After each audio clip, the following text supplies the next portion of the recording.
예, 반갑습니다. 예, 어, 코로나라는 게 우리 삶을 많이 바꿨는데 나쁜 점도 많지만 좋은 점도 있는 것 같습니다. 그런 게 바로 이런 것 같습니다.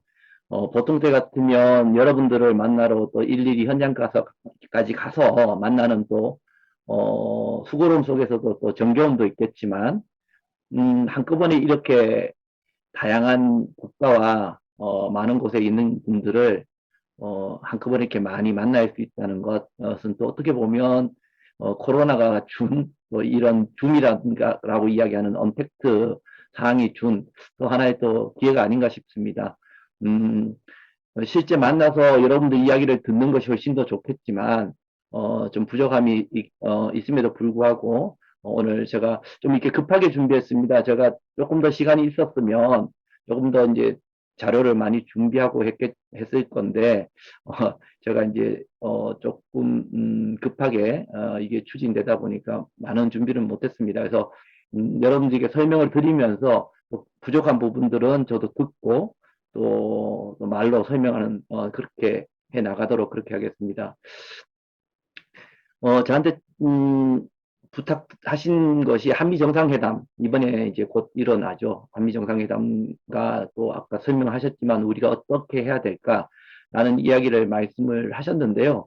사실 부제는 제가 그냥 농담 삼아서 올린 거였어요. 사실 제가 이런 걸 한다고 하면서 제가 이번 그 발표를 하면서 여러분들한테 발표를 하면서 꼭 이걸 하겠다고 한 건 아니었는데요. 제가 이제 이것을 홍보를 하면서 제 페북이나 SNS에 정말 이런 게 우리 정부가 가서 이런 건 하지 말고 또 이런 것은 꼭 했으면 좋겠다라는 생각을 하던 차에 이런 것을 이제 제가 간단하게 글을 올렸는데요. 또 이렇게 부제까지 달아주셨습니다. 그래서 너무 미국 가서 우리가 구체적으로 뭐는 하지 말아야 되고 뭐는 해야 될까라는 것에 대한 답변을 드리는 어떤 발표가 되지는 않을 것 같아요. 그것은 어떻게 보면, 비현실적인 것도 있어요. 제가 미리 말씀을 드리지만은, 그렇다고 해서 제가 오늘 말씀을 드리지 않을 건 아니지만, 우리가 이야기할 어떤, 뭐랄까요, 이야기하고, 또 지금 지금도 비가 오는 이 속에서도 열심히 또 행동을 하신 분들이 많지 않습니까? 이것뿐만 아니고, 그것이 꼭 뭐 현실로 꼭 일어난다는 것이 아니라, 그 노력들이 하나하나, 그 목소리들이 하나하나 모여서, 결국은 우리가 작은 힘이나마 세상을 바꿀 수 있는 큰 힘이 될 수 있다고 생각합니다. 그래서 저는 오늘 제가 드린 말씀을 보면 대단히 비현실적인 것도 있을 것이고요. 어떻게 보면 현실적인 내용도 있을 겁니다. 그 비현실적인 것이 비현실적이라고 또 생각하지 마시고, 또 어떤 면을 보면, 너무 당연한 것은 또 당연하다고 생각하지 마시고, 우리가 이러한 어떤 다양한 목소리가 있다고 생각하시고, 제 어떤 이야기를 좀 들어주셨으면 합니다. 음, 먼저 지금 상황을 좀 이해를 해야 지금 이번에 한미 정상회담에 가서 도대체 무슨 일이 왜 이런 한미 정상회담을 하고 또 우리가 가서 무슨 일을 해야 될지가 이제 이해가 좀 될 것 같습니다. 근데 저는 지금 상황을 이해하는 데 있어서 가장 안타까운 것 중에 하나가 오늘도 우리가 이제 주제가 한미 정상회담이라고 이렇게 이야기하는 그 자체가 놓고 보면 그냥 그 제목 자체에서 상당히 한반도의 평화라든가 어쩌면 북한의 북에 대한 미래라든가 우리의 미래, 우리 이 한반도의 미래 자체가 대단히 뭔가 그 미국의 결정에 에, 종속되어 있는 것 같은 생각이 들어요. 그런 생각이 드는 거죠.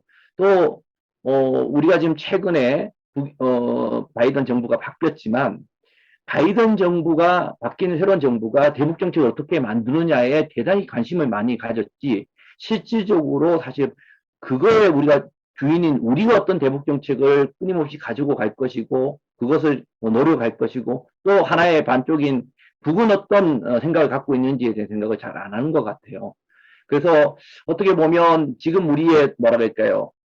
대북 정책뿐만 아니라 한반도 미래에 대한 생각은 아직도 여전히 미국에 병도되어 있고 또 북미 관계, 특히 북미 대화에 우리가 대단히 한반도의 미래를 걸고 있는 것이 아닌가라고 생각을 합니다.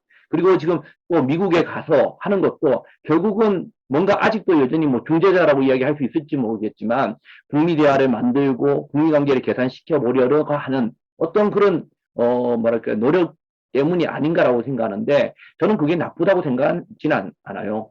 그거는 분명히 있어야 되겠죠. 끊임없이 노력을 해야 된다고 생각합니다. 북미 관계, 뭐 북미 대화 끊임없이 노력을 하는 한 축이라고 생각하는데 그게 그냥 우리의 일반적인 한 축이 아니라 너무 그 일방적으로 그것에 목을 메고 있다는 거죠.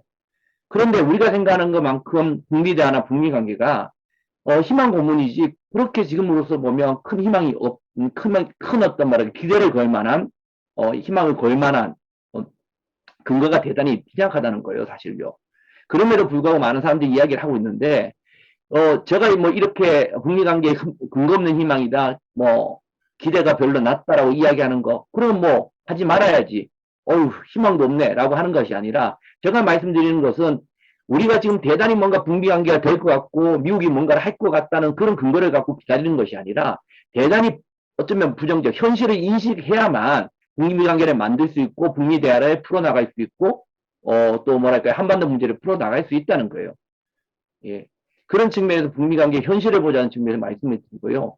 그런 측면에서 우리가 생각하는 북미 관계의 깜짝 쇼는 저는 없다고 생각합니다. 지난 트럼프가 대선 전에 뭐 10월에 깜짝 쇼라고 하는 옥토버 서프라이즈가 있는 이런 이야기들을 뭐 실제 미국에서는 이야기하지 않는데 우리 사회에서 돌았죠.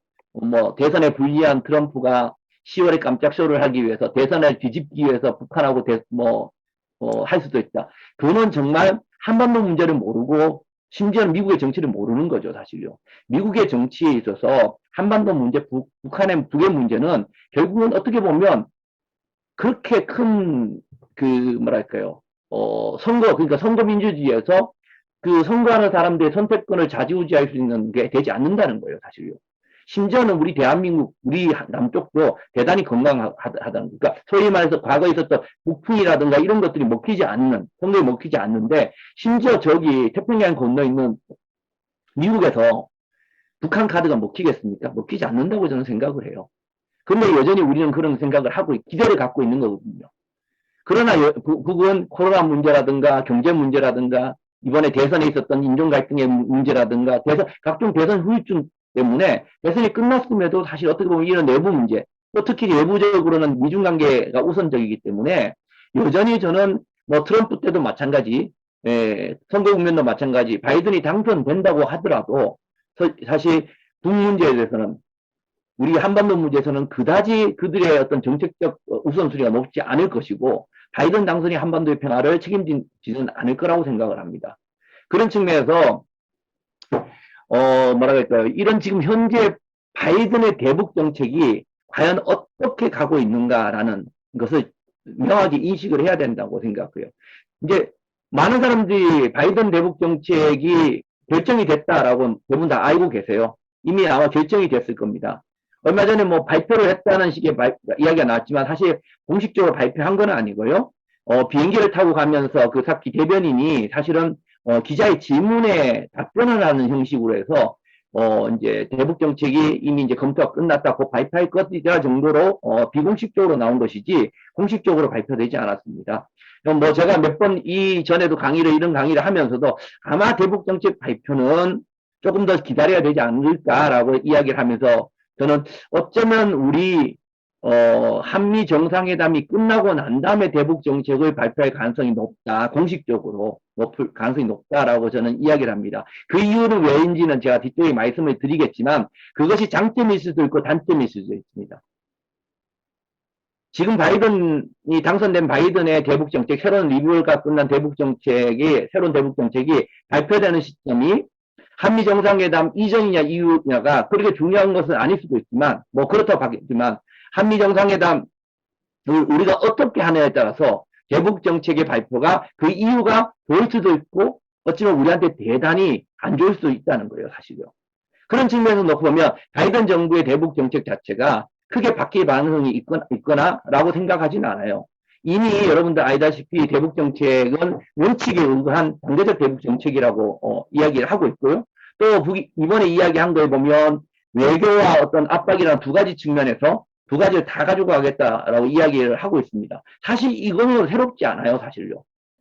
과거에 있었던 이전에 정부가 있었던 뭐 트럼프도 마찬가지고 또 그 전에 있었던 오바마 정부도 마찬가지고 사실 어쩌면 그게 경우의 차이다 뿐이지. 소위 말해서 외교와 압박이라는 어떤 두 가지가 사실 딱 나는 외교만 할 거야, 나는 군사만 할 거야, 압박만 할 거야라고 한 것이 아니라 이 두 가지 어떤 경우의 스펙트럼의 차이일 뿐이지 항상 그렇게 갔었던 거예요, 사실요. 예, 냉전기가 아니었다면. 조금 더 뭐 외교적인 측면에서 레토릭이 많아질 수는 있겠지만 지금 바이든 정부가 하는 것은 과거의 어떤 것과는 크게 달라지지 않다고 생각하고 오히려 저는 이런 측면에서 보면 트럼프의 대북 정책보다 더 힘들어진 측면이 있다고 봐요, 사실은. 왜 그러냐면 사실 트럼프 같은 경우에는 약간의 뭐랄까 개인적인 성향도 있었지만 탑다운 방식이라고 하죠. 위에서 일괄적으로 타결을 하고 하는 어떤 위에서 내려 찍는 방식의 어떤 대북 접근이었다면 이 지금 바이든 같은 경우에는 대부분 밑에서부터 협의해 나온 것을 단계적으로 가는 단계적 접근 방법을 그러니까 바텀업 방식으로 가고자 하는 거거든요. 사실 이러한 것들이 북이 받을 수 있느냐, 북이 받을 가능성이 거의 없다는 거예요, 사실은. 형식적으로 놓고 보면.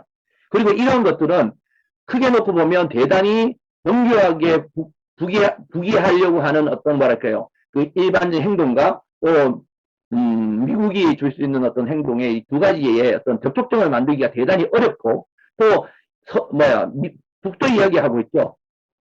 선대선 강대강이라는 이야기를 하고 있고요. 그것은 누구나 마찬가지입니다. 북이 갖고 있는 선대선 강대강이라는 것이 뭐 새로운 것도 아니고 또 뭐 북만 갖고 있는 특별한 것이 아닙니다. 우리나라 이란이 국가는 다 선대선 강대강이지 어느 나라가 선대선이고 강대강이 아닌 나라가 어디 있습니까, 사실은요. 그런데 중요한 것은 선대선 강대강이라고 했는데 그거에 대한 대단히 저는 오독이 있다고 생각해요. 북이 선대선 강대강을 한다고 해서 일반적으로 선으로 나오면 나도 선으로 나고 강으로 나가겠다고 하는 그 자체를 갖고 대부분 뭐를 생각하냐, 선으로 가면 난 선으로 간다에 너무 큰 어떤 것을 주는 거죠. 그건 결국은 상대방이 선으로 나와야 내가 선으로 나온다는 측면을 놓고 보면 미국이 먼저 선으로 나올 양보하기 가능성이 전혀 없거든요. 그런데 우리 사회나 우리가 일반적인 뭐 전문가들이나 이 근거 없는 기대와 희망이라고 이해하는 부분은 우리가 뭐 바로 선대선이라는 부분을 대단히 의미를 부여하고 있는 거예요. 그러니까 미국이 선으로 나올 것을 기대하고 예, 여전히 뭐랄까 북미 대화에 뭐랄까 관심이 있고 북미 대화에 뭐랄까 미련이 있고 그 미련을 갖고 있기 때문에 북이 계속적으로 미국의 어떤 대북 정책 변화를 압박하기 위해서 미사일을 쏘고 하는 거라는 거예요. 그거는 사실 어떻게 놓고 보면 미국도 무시하는 거고 북한도 무시하는 거라고 봐요. 또 우리도 무시하는 거라고. 그런 평가 자체는. 여러분들이 북이라면, 여러분들이 미국이라면 반대 여러분들이 미국의 대통령이고 북의 어떤 최고 지도자라고 한다면 과연 그렇게 생각하겠어요? 그건 상식적으로 맞지 않는 거거든요. 예. 미국의 새로운 바이든 정부의 대북 정책이 바뀌라고 미사일 쏘면, 그러면, 새로 바뀐 바이든 대통령이, 아이고, 무서워하고, 바꾸냐는 거예요. 바꾸지 않죠, 사실요. 예. 그게 상식이거든요, 사실요. 우리가 일반적으로 이야기하는 어떤 언론에서 나오는 저널리스틱한 거나 이런 것들은 어떻게 놓고 보면 대단히, 자극적이고, 또 어떻게 보면, 그럴 것 같다고 생각을 하지만, 그래서 되게, 뭐랄까요. 언론에서 되게 부풀어지고, 기사 쓰기는 되게 좋을지 모르겠지만, 실적으로 돌아서서 보면 남는 게 하나도 없고, 실제 우리가 대북 정책을 만드는 데 있어서, 뭐랄까요. 좋지 않은 부분이 더 있다는 거예요. 예. 그런 측면에서 우리가 지금까지 어떻게 보면 북미 관계에 근거 없는 희망과 이런 것들 또 어떻게 바이든 정부가 당선된 다음에 뭔가 지금 여전히 북한이 바이든 정부의 미련을 갖고 저렇게 행동하고 있다. 이런 어떤 평가 자체는 결국 무슨 뜻이냐면 우리 스스로 남북 관계를 풀어나갈 수 있는 어떤 그런 여지를 만드는 것이 아니라 여전히 북미 관계를 기다리고 예, 미국의 대북 정책 변화를 기다리는 거죠. 사실은요. 예. 그거에 따라 우리가 따라간다면 우리 스스로가 그냥 종속이 되어버리는 거라고 생각을 해요. 근데 여기서 더 어려운 것은 사실 미국이 바뀔 수 없는 가장 큰 이유는 저는 이거라고 생각을 해요. 북한이 만약 북이 이렇게 미사일 쏘고 뭐라고 하는 거에 대해서 대북 정책을 바꿀 수 없는 가장 큰 이유는 여러 가지 이유가 있지만 그 큰 두 가지 이유 중에 하나는 뭐냐면 그런 어떤 미국이 이야기하는 방식은 그거죠. 예, 어떤 그 나쁜 행동에 대한 보상을 해줄 수 없다는 건데요. 나쁜 행동에 대한.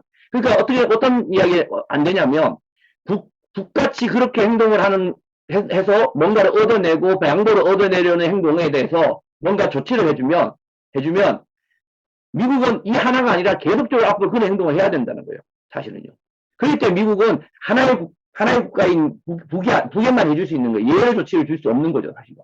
그래서 사실은 하나가 아니기 때문에 미국은 바이든이고 바이든 누구든지 그렇게 쉽게 그런 어떤 행동에 대해서 상대 국가의 행동에 대해서 쉽게 그렇게 바꿀 수 있는 게 아니에요.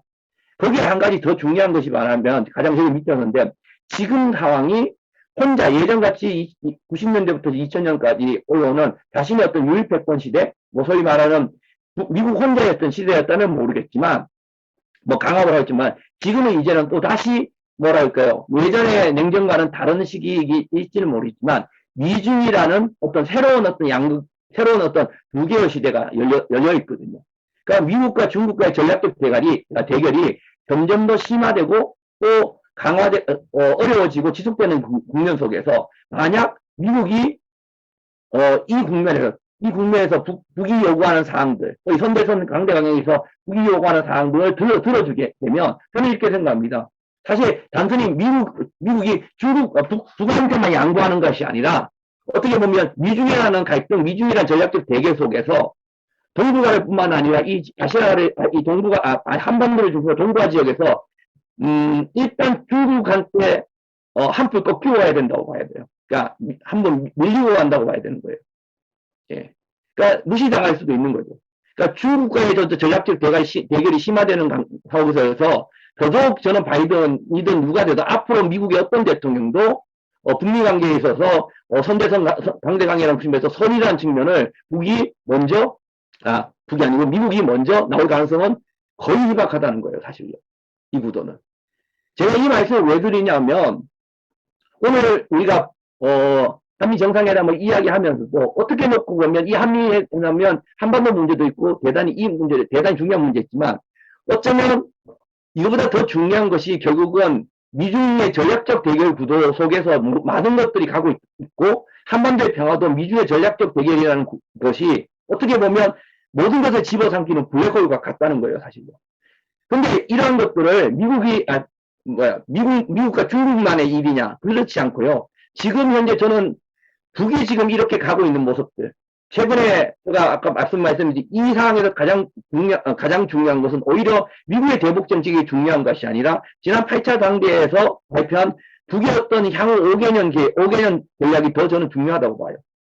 여기에 어떻게 우리가 그것을 이해하고 그걸 가지고 바이든이 세운 것에 맞춰서 정교하게 만들어가는 것이 저 중요하다고 생각하는데 우리는 결국 그 반쪽도 아닌 미국의 어떤 대북 정책에만 저는 생각하고 있는데 더 중요한 것은 지금 8차 당대에서 발표한 북의 어떤 대북 정책이거든요.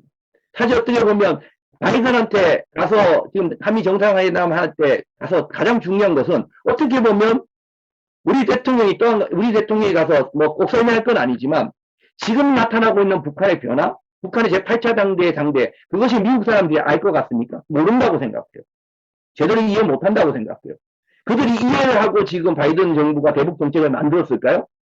저는 그렇지 못하다고 봐요, 사실. 이건 뭐 대통령이 가서 할 얘기는 아니지만, 이전에 안보실장이 가고 많은 사람들이 가서 사실 지금 8차 당대의 북의 변화라든가 최근에 나타난 북의 변화 같은 이런 것들을 정확하게 이야기하고 그것을 설득을 해야 된다고 봐요. 또 대통령도 가서 마찬가지고. 예. 북이 하는 길을 저는 어떤 길이 하는 걸 이해했는데 저는 사실 어떻게 보면 미국은 뭐 선무당이 사람 잡는다고 병합의 북을 모른다고 생각을 하거든요. 저는요. 지금 나오고 있는 것들은. 근데 재밌는 것은 뭐 이건 음모론적으로 생각하는지 모르겠지만 지금 현재 바이든 정부뿐만 아니라 특히 바이든 정부는 앞으로 더 심하다고 생각합니다. 뒤쪽으로 좀 말씀을 드리겠지만 바이든 정부의 대북 정책이 과연 우리의 목소리가 더 많이 반영이 됐을까요? 저는 그렇게 보지 않아요. 얼마 전에 G7 외교장관 회담이 유럽에서 있었습니다. 여러분들 아실 겁니다. 여기서 한일과 또 미국과 한미도 만났었고 한일도 만났었고 한미들이 같이 만났었는데 그때 재밌는 것을 보면 보면 일본하고 미국하고 미일 간에 만나서 나온 발표문에 보면 북에 대한 대북 정책에 대한 이야기가 있어요. 심지어는 일본의 무슨 뭐 납치자 문제도 있고요. 그런 문제들을 언급을 해왔습니다. 근데 이상하게 왜 한미 간에 만났는데 G7에서 만났는데 그 북에 대한 내용이 없죠? 오히려 우리 만나러 갔을 때 오히려 우리는 우리 대북을 담당하는 외교 담당자가 간 게 아니라 일본을 담당하는 대외 담당자가 만났어요. 미국을 만나는데 저는 왜 이 말씀을 먼저 드리냐면 이번에 한미 정상회담에서 가장 중요한 의제 중에 하나가 이거일 가능성이 많다고 봐요. 근데 이것이 그냥 그냥 뭐랄까요? 이제 먼저 말씀을 드리자면 한미 정상회담에서 대단히 중요한 의제 중에 하나가 한미의 삼각공조라고 표현하는 것, 한미의 안보협력이라고 표현하는 부분이 가장 중요한 부분인데 이것이 뭐 한미라고 안보 공조하면 좋겠지 뭐 이런 얘기 하시는 분도 있고 또 중국 때문에 우려하시는 분도 있겠지만 저는 그런 부분을 넘어서서 이 한미의 공조라는 이 측면이 우리 한반도 평화와 또 북의 문제, 이 한반도 문제를 풀어나가는 데서 대단히 큰 걸림돌이 될 가능성이 좀 있다고 보기 때문에 그런 거예요. 예.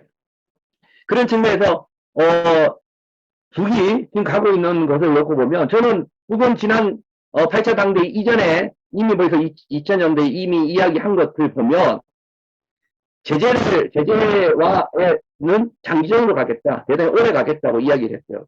그러니까 단순히 오래 가겠죠. 이거를 가겠다 이야기하는 제재와의 장기전, 미국과의 어떤 대결 구도는 대단히 장기전으로 가겠다고 이야기한 것은 단순히 미국이 제재를 풀어주지 않기 때문에 또 쉽게 북미 관계가 뭐랄까요 미국의 대북 정책이 쉽게 그렇게 유연해지지 않을 거기 때문에라고 볼 수 있지만 실제 북이 미국과의 어떤 장기전과 제재와의 장기전을 선포한 가장 큰 이유는 저는 다른 이유가 있다고 봐요.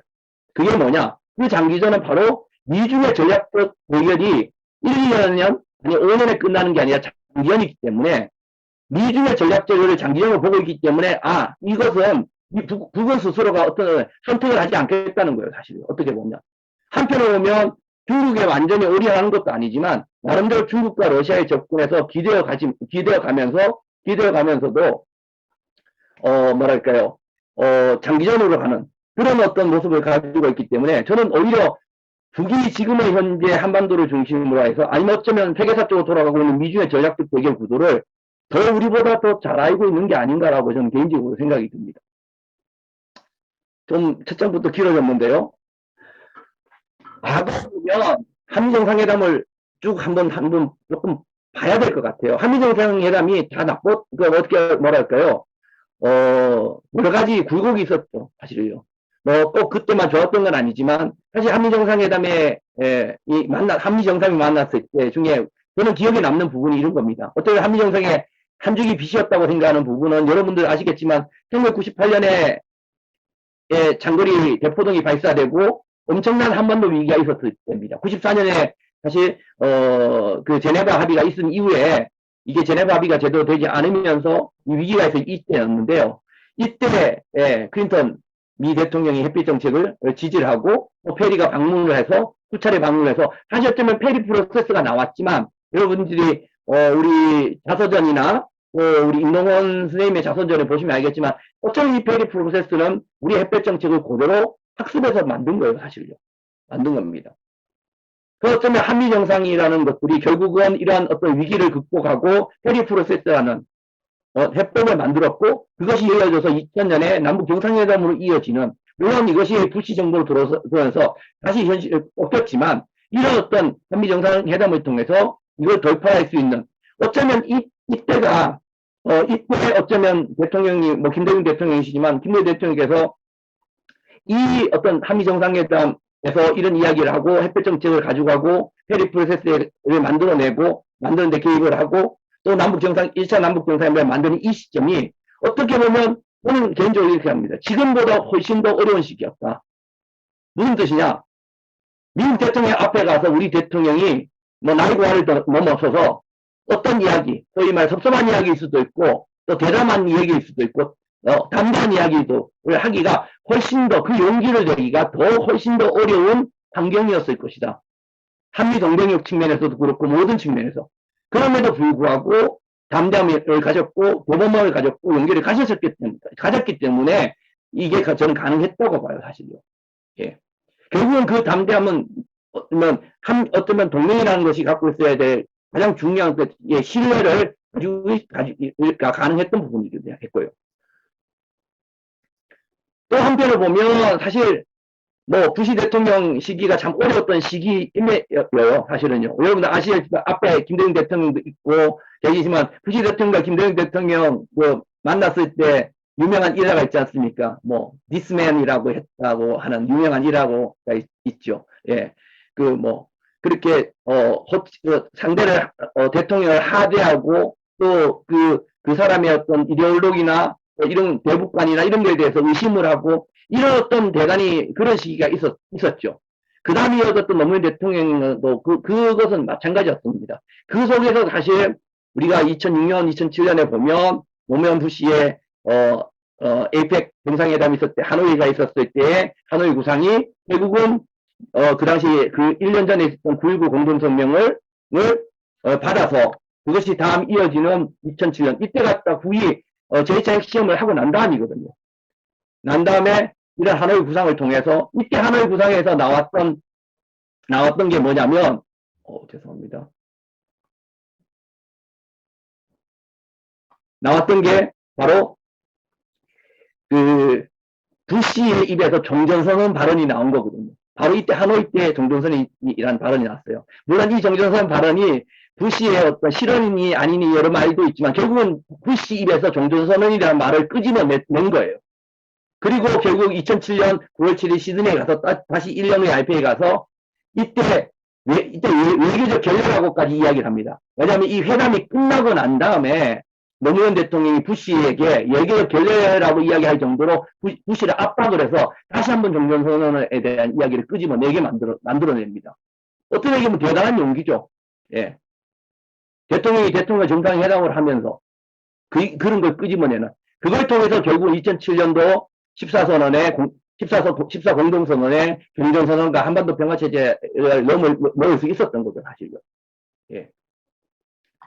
이런 것들이 있었다고 한다면 제가 뭐 어느 정권에 이런 것을 이렇게 가르는 건 아닙니다. 한편으로 보면 한미정상회담에 대참사도 있었어요. 물론 앞에 있었던 이런 것들이 가서 모든 성과가 있었고 이 정상회담에 좋은 것 뭐 그런 건 아닙니다. 이때도 우리가 양보한 것도 있었고 아시다시피 노무현 대통령 가셔서 대통령이 되자마자 가장 먼저 미국을 가서 사실은 어떻게 보면 많이 양보를 했죠. 사실 그 어느 정권보다 가장 어떻게 보면 한미동맹에 더 강한 그걸 가졌던 정권이기도 합니다.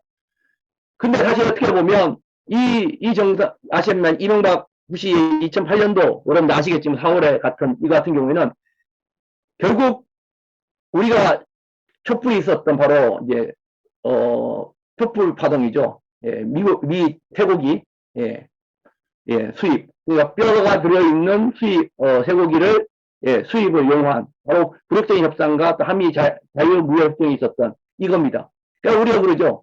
저 카트차 한번 몰아볼 거라는 우스갯소리도 하는 겁니다. 사실요. 그러면서 그것을 이야기하기 위해서 한미 전략적 동맹의 이야기를 합니다. 그러나 사실 한미적 전략적 동맹이 뭔지 오히려 한미적 전략적 동맹 때문에 우리의 어떤 말일까요? 파병 연장이라든가 방위비 분담의 증가라든가 이런 문제까지 연결이 됐던 거죠, 사실요. 예.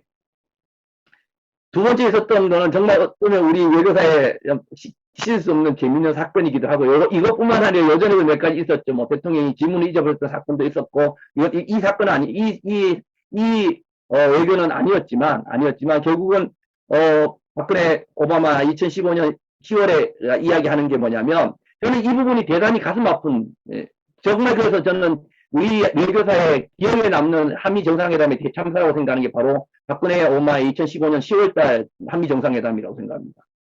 저는 왜 그러냐면 이때 바로 9월달에 중국의 전승절이 있었거든요. 70점. 그래서 박근혜 대통령이 천안문에 올라가서 참가하는 모습이죠. 사실 그때 미국의 동맹국은 아무도 가지 않았습니다. 유일하게 갔습니다. 사실은요.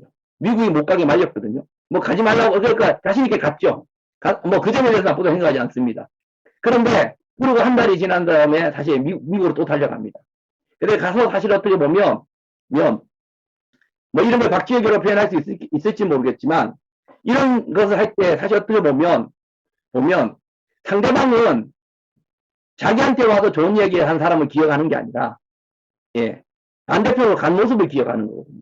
그러니까 10월달에 와서 한 오바마는 이렇게 와서 미국에 뭔가를 좋은 소리 하고 뭔가를 해준 박근혜 대통령을 기억하는 게 아니라 그 전달에 전승절에 간 박근혜 대통령을 기억하는 거고, 또 그의 중국의 시진핑은 와준 고마운 박근혜 대통령을 기억하는 게 아니라 사실 10월달로 돌아간 10월달에 다시 미국에 가서 다른 소리 한 박근혜 대통령 모습을 기억하는 거거든요. 사실.